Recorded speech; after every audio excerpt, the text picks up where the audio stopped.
welcome to the show. We've got Esher's National 2 South title travails to come, but we start with a National 1 relegation battle on the last full day of fixtures this season in the sunny southwest. Blackheath travels to Cinderford under the cloud of third-tier relegation for the first time in 18 years. Their task today is simple. They must take points from Dockham Road to take the relegation battle to another weekend. There'll be some eyes here on Veritas Park as Leeds Tykes, 2 points ahead of Blackheath going into the final day, take on Taunton Titans. If the Yorkshire side win, Blackheath are relegated. But if they lose and Blackheath take points, we're going to another weekend. That's a break through the middle from Jake Hennessy. What a start from Blackheath. Exactly what they needed. It puts them ahead within 2 minutes of the start of this game. Turned the ball over from the kick-off, pressure on, moved the ball around and spotted a gap. That is already very good news for Blackheath as Taunton Titans scored in the first minute of their game. 5-0, Leeds Tykes are down after just a minute of play down at Veritas Park. He gets it out to Bowton, he kicks across looking for Hendy. What a wonderful take that is. This is a brilliant break from Cinderford. Tim Andrew looking to get out again, and that will be Wilcox. And how many times has he done that against Blackheath? He's played against them for almost 10 years. That was a lovely cross kick from Rhys Bowden. Great catch from Tim. Nice try from Mike Wilcox. Well, I'll tell you what, how the tides of fortune can turn ever so quickly in National 1. Leeds Tykes have hit back with a try at Veritas Park. It's 5-5 after 7 minutes. We've almost got mirroring actions happening here. Nathan Taylor's favoured territory. It's earned him 23 tries this season, second in the league, putting him 8th overall in National League Rugby. And look at it go. The 5 metre in sight now. They keep pushing. They'll keep moving. That is surely going to be a try. And there it is. And guess who it is? Nathan Taylor adding another to his illustrious tally from the 2021-22 season. And well, I said it was bad news for Blackheath. It's got even worse because Leeds Tykes have scored another try down at Taunton Titans. They lead 5-12. They've converted that one. Hardwick scoring for them with a successful conversion from Venables. And Leeds Tykes doing their bit to stay in the third tier. Cinderford's defence is holding well. They keep pushing them at the moment. Hennessy goes for another step, gets away from 1 tackle, 2 tackle, that's the line. Hennessy haunting the Cinderford defence once again. I just spoke too early. Just spoke too early then. Welcome to the curse of the commentator. Well, Blackheath moving it quickly, as you said, getting it quick, getting that attacking lines and deep runs going, and it's got them that second try. There is good news for Blackheath as Sam Pryor, the marauding back rower for Taunton Titans, has scored. It's Taunton Titans 10, Leeds Tykes 12. Leeds Tykes still ahead, so therefore still surviving at the moment, but they're only 2 points ahead. But 15 minutes would have Blackheath chasing the game once again as Harry Duke scored a third for Leeds Tykes 7 minutes later. And they had a bonus point 4 minutes later through Tom Williams' powerful carry, putting them out of sight for Blackheath.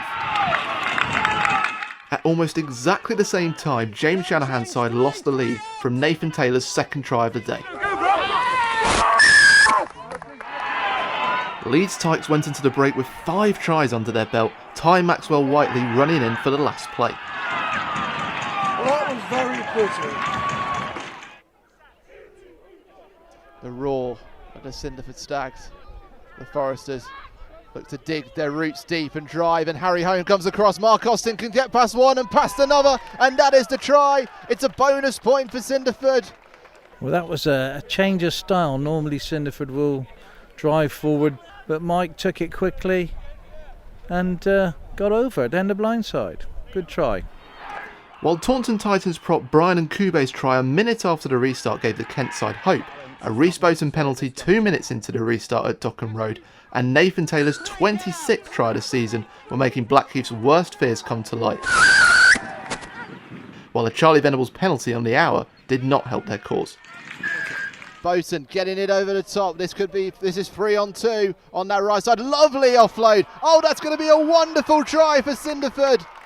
And that will be Will Hendy. He deserves a try today, but what about that offload? Cinderford get turned over, then Matt Lane steals the ball back. Cinderford move it wide, and it's lovely to see a winger doing what he should do, going around the outside.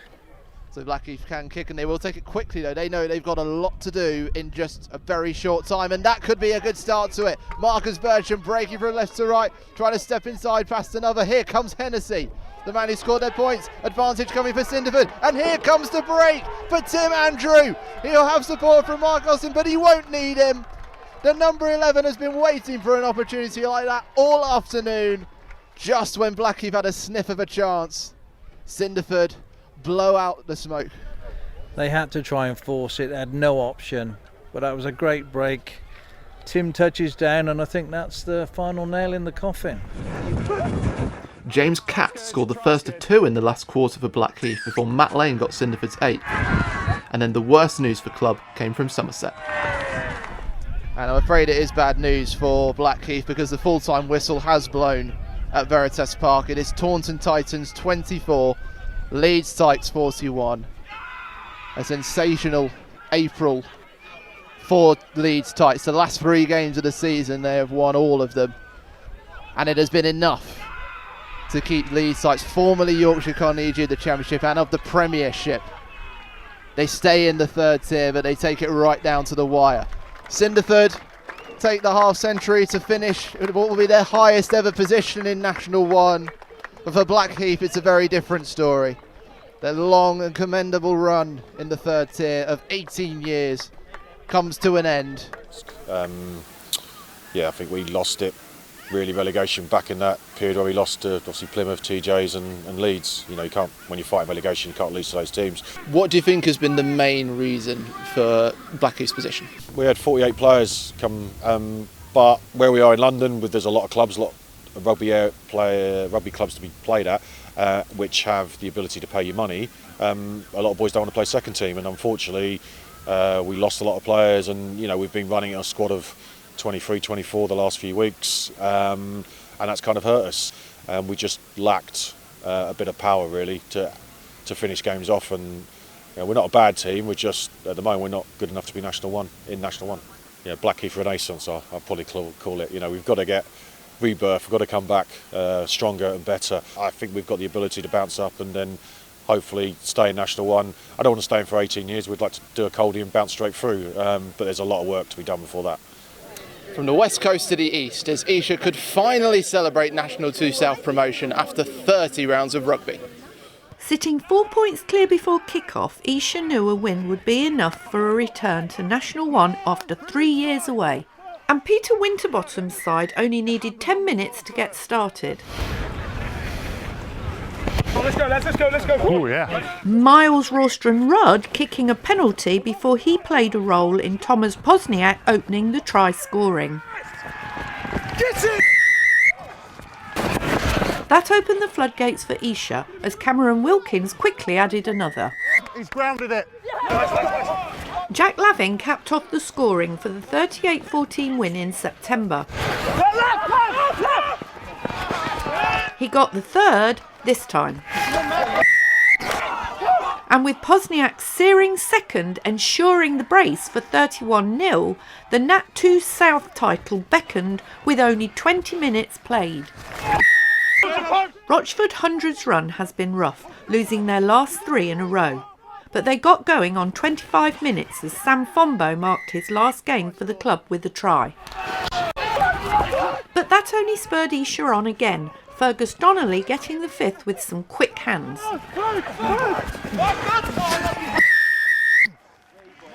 Rawston Rudd was stepping comfortably into the shoes of National 2 South top scorer Sam Morley, adding a try to his growing tally here. You wouldn't blame the visitors for taking their eye off the ball. It allowed Wouter Roters to score Rochford's 2nd of the day.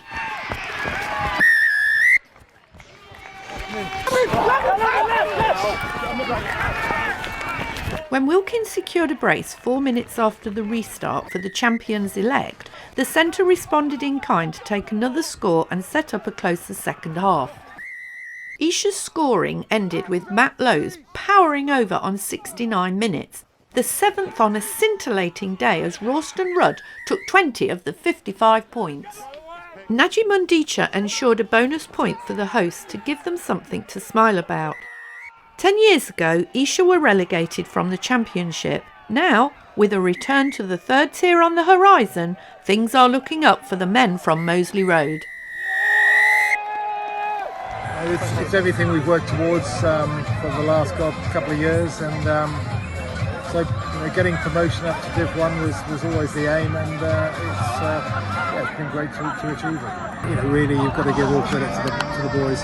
They have worked really hard through good times and bad times this season, and eventually come up with the goods. So Adam, that's it, promotion. How does it feel? Yeah, it's a very special day for the club. A lot of hard work over the course of the season, and it's been a big push from everyone. So really happy. It'll be a big step up, but really looking forward to it. Really looking forward to the challenge. Like I said, we've got a great group of boys. So we realise it's a step up in everything we do. We're going to have to be better as a sort of management group and as coaches, and the players are going to have to step up as well. But I'm quite confident that that the majority are quite more than capable of playing Div 1. I'm very proud that Esher have gone back up to National 1 after a few years in the doldrums, and we've worked unbelievably hard to do that. But equally, we know it's going to be very, very hard. Over the last 2 or 3 weeks, the interest level in rugby at levels 3 and 4 has been huge, and I think we should be all immensely proud of that and look to build on that when next season starts, which I hate to say it, is only 4 months away.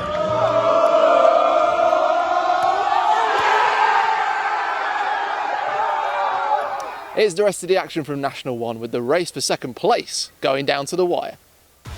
Sale FC were in pole position before kick-off, and 8 tries made second place secure, including a send-off for retiring Jack Morehouse. Chinner end their campaign with just 5 away wins this season, Nick Smith scoring 7 of their 21 points. At the Rock, it appeared to be a winning end to Rosslyn Park's season as captain Hugo Ellis scored their 4th, his 128th for the club on his final appearance. Plymouth Albion's Henry Clement spoiled the party though, with 2 tries in the last 5 minutes for a share of the points. A third place in 3 years came under no threat from Cambridge, who were sunk for 7 by Rams' Connor Hayhoe with a hat-trick. Daryl Veenendahl's score on his last appearance for the Blood and Sand was the only score for Richie Williams' side on a tough day in Reading. 260 miles north, Darlington Modem Park ended a battling season with an 8-try win, Louis Johnson with the pick of the bunch. Birmingham Moseley's sin bins cost them a chance of being competitive, but did have the last say, Ethan Priest taking a scoring bonus. And there was a stunner at the Slade. With 3 minutes to go, Bishop Stortford came from 20-10 down to go level through Jake Morris. But an error immediately from the restart gave Tunbridge Juddians a penalty kick, which Ryan Taylor-Dennehy coolly slotted for the win. Thrilling tries, dramatic finishes, promotion and relegation taken to the wire. National 1 has really delivered this season. Sale FC's position as runners-up is confirmed in a strong season for the North West. No other changes. Blackheath's 18-year run in National 1, the longest of any current club, ends. Our National 2 North highlights start over those hills as champions Hull aim for a winning victory parade at Luctonians. But it was not to be for the Humber side. They were lucky to draw level after 14 minutes when the bounce of the ball fell kindly to Mike Adlard. Luctonians surged to back-to-back home wins, cheered on by the crowd at Mortimer Park as Tom Smith put them on the way to victory. There was also a shot for Rotherham Titans, who found themselves 3 points behind Wharfdale at the break, Zach Poole scoring. Tom Davidson's boot would take 20 points off the visitors as Rhian Hamilton capped the send-off for coaches John Feely and John Skerr in style. But there were no such problems for Sedgley Park, putting 10 tries past Harrogate as Matt Gallagher, on the way to Championship side Ampthill next year, hit a club record 35 scores. Harrogate did have a say in the last minute through Sam Brady to end a tough campaign. 46 miles away, it was a battle of 2 scoring stars. Stourbridge's Dan Rundle put the visitors 3 points behind with his hat-trick. Sheffield Tigers captain Jamie Broadley would have the final say though, with 2 tries in 4 minutes to secure a winning Dormore finale. Fylde fans certainly enjoyed the first half of their last game as Adam Lanigan's quick-fire brace helped secure a bonus point before the break. Tynedale only got going in the second, Oliver Fletcher with a pair of his own, but it would be a winning end to the season for the Woodlands side. Back in Hull, Ionians put on a show for 5 wins from their last 6, Lewis Minikin running in 3 of their 7 tries. It marks a tough end to Chester's season with just 1 draw from their last 3 games, but Sean Chandler's score gave the travelling fans something to cheer. Talk about a game of 2 halves at Avery Fields. Huddersfield had 33 points to 12 when Liam Stapley scored their 5th before half-time. It was Bourneville who shone through at the restart with 43 unanswered points. Jack Cantello capping off victory on his debut in a thrilling 14-try game. And a final cracker at the Crumb. Level at half-time and with 3 tries apiece, Loughborough student Tom Smith kicked a penalty for the lead with 2 minutes left. It was 2019 though, and Bladen's John Clarkson responded in kind for a 2-point win at the death. 72 tries were scored across the 8 fixtures, just another weekend in National 2 North. To read all about the scores, grab a copy of the Rugby paper. Sedgley Park overtake Rotherham Titans once again in the race for 2nd place. Sheffield Tigers take Chester's 9th place. Bladen also climb. And let's wrap things up back in National 2 South with runners-up Red Roof's trip to the Midlands. While the title was out of reach, Red Roof looked on course for 8 straight wins when captain Sam Stevens crashed over the line. But Leicester Lions stunned them with 2 tries in 2 minutes for the win. Will Helliwell with the first. Back in the southwest, Clifton ensured their season ended emphatically with 8 tries against Barnstable. Jack Lloyd starring from minute 1. While losing, the hosts have come a long way since the opening day 71-0 loss. Winston James showing their abilities in the pack. The Battle of the Raiders went once again to Worthing, also enjoying a fast start. Matt McLean finishing this move on 10 minutes. While the visitors ended a rot of 5 games, Guernsey fans haven't seen their side win at home since February. Dan Morgan with their 3rd. The Super Sub title goes to Dings Crusaders' Tom Knight, scoring 3 tries in 16 minutes to secure victory for the Shaftesbury Park side. It was crucial he came on as well, as Westcliff enjoyed a later surge, Greg Bannister ensuring they would finish the season with a losing bonus. Old Albanian secured a double over Henley Hawks with 9 tries at Willems, Alessandro Ricci capping it off in style. While the hosts won 3 of the last 4, Nigel Dudding's side ended with 3 consecutive losses, Will Benning ending their season scoring. In the capital, Barnes had a tough job on their hands after just 7 minutes, as Ben Poynton opened the scoring for Hinckley. But it would be the home fans cheering by full time after a 6-try haul, Matt Branfield going over for the bonus to score in consecutive games. And a nail-biter to cap it off in Kent. 31-17 down on 60 minutes, Canterbury were level 10 minutes later through Frank Reynolds' score. Discipline was the name of the game though, and this opportunity allowed Charlie Reid to nudge 3 winning points in the last minute. 37 of the 68 tries came in the first and final quarters, final day drama from minute 1 to minute 80. So Esher are the champions on the last day. Henley Hawks slipped to 8th, while Old Albanian surge sends them to 9th. Westcliff avoid rock bottom at the death. And just before we go, here's a couple of things you may have missed from round 30. There was a special moment this week at Cambridge as flanker Ben Adams was reunited with parents Kelly and George. It was the first time he'd seen them in 2 years due to COVID. At the Marine Travel Ground, Bury St Edmunds director of rugby Jacob Ford went through a roller coaster of emotions when his side beat Canterbury with a final penalty kick.